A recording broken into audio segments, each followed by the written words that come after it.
Something surrounds you, bombards you, some of which you can't see, touch, or even feel. Every day, everywhere you go. It is odorless and tasteless, yet you use it and depend on it every hour of every day. Without it, the world you know could not exist. What is it? Electromagnetic radiation.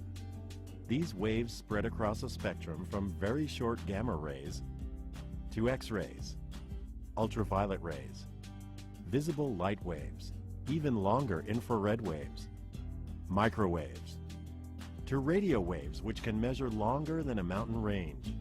This spectrum is the foundation of the information age and of our modern world. Your radio, remote control, text message, television, microwave oven, even a doctor's X-ray, all depend on waves within the electromagnetic spectrum.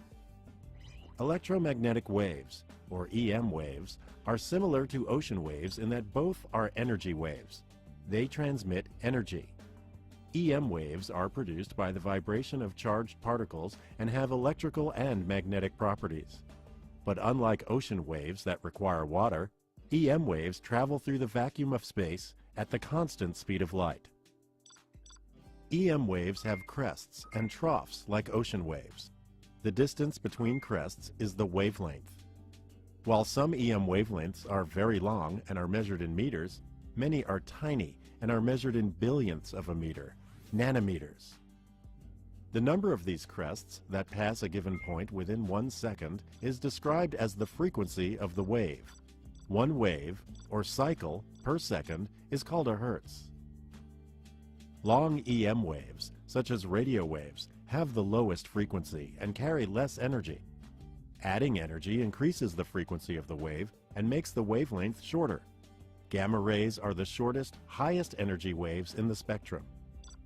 So, as you sit watching TV, not only are there visible light waves from the TV striking your eyes, but also radio waves transmitting from a nearby station, and microwaves carrying cell phone calls and text messages, and waves from your neighbor's Wi-Fi, and GPS units in the cars driving by. There is a chaos of waves from all across the spectrum passing through your room right now.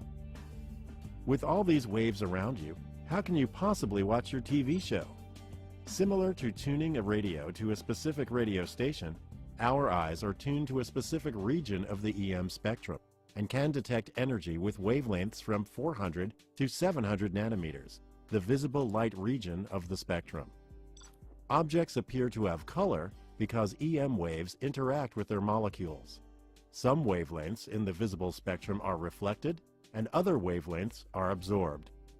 This leaf looks green because EM waves interact with the chlorophyll molecules.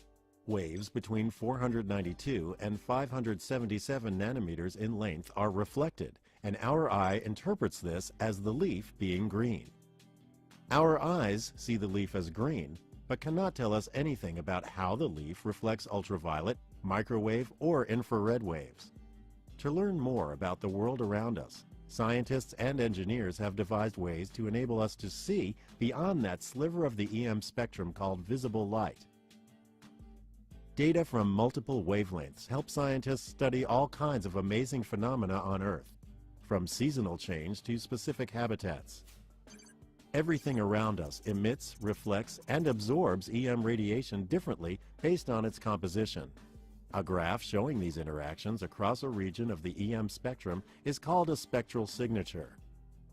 Characteristic patterns, like fingerprints within the spectra, allow astronomers to identify an object's chemical composition and to determine such physical properties as temperature and density.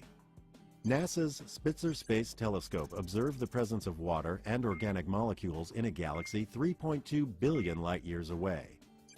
Viewing our Sun in multiple wavelengths with the SOHO satellite allows scientists to study and understand sunspots that are associated with solar flares and eruptions harmful to satellites, astronauts, and communications here on Earth. We are constantly learning more about our world and universe by taking advantage of the unique information contained in the different waves across the EM spectrum.